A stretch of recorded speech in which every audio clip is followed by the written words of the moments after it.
Let's now talk to Dr. Nina Gloriani. She is the head of the vaccine expert panel of the Department of Science and Technology. Good morning, Doctora. Thanks for joining us. Yes, good morning, Ria, and to everyone. Now, ma'am, there are concerns about the expiration of the vaccines. How do you think the government can speed up the vaccine rollout so not a single vial of vaccine is wasted?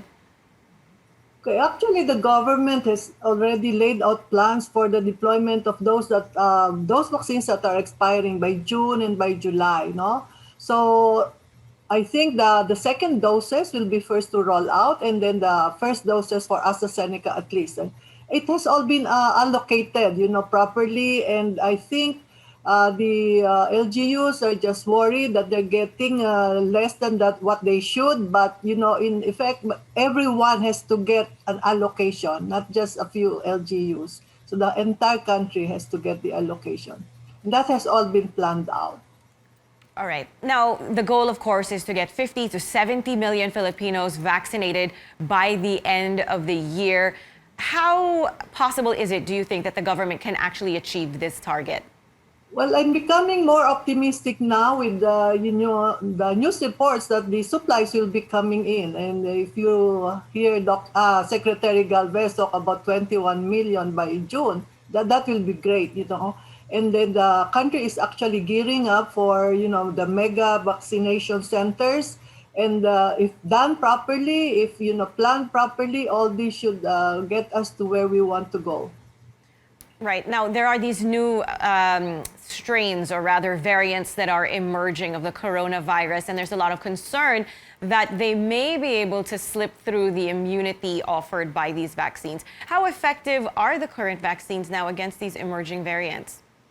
Well, for the UK variant, the reduction in vaccine efficacy has been a little lower, but for South Africa, much lower. And for the Indian variant, they're still studying this. So, but they believe that with there are so many, it is called a double mutant. And it's not just actually double mutation. There are other mutations that may actually affect vaccine efficacy. But there's still a lot to study about it, so we will just wait and see. All right. Now, overseas, Doctora, the vaccines have been approved for children. Certain brands have. When are we expecting to have that kind of approval here to inoculate our children in the Philippines? Yes, I believe that for instance, Pfizer is the first one.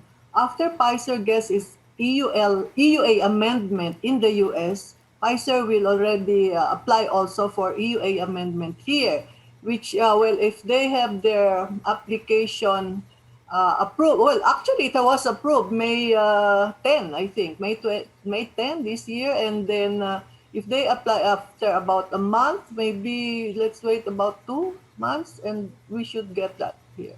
All right, so in 2 months, we would be able to inoculate our kids. What age group specifically of kids are we talking about here? This is 12 to 15. The Pfizer is recommended for 16 years and above. Currently, it's the only one that would recommend below 18, so 16 years and above. So for the teens, this is 12 to 15 years.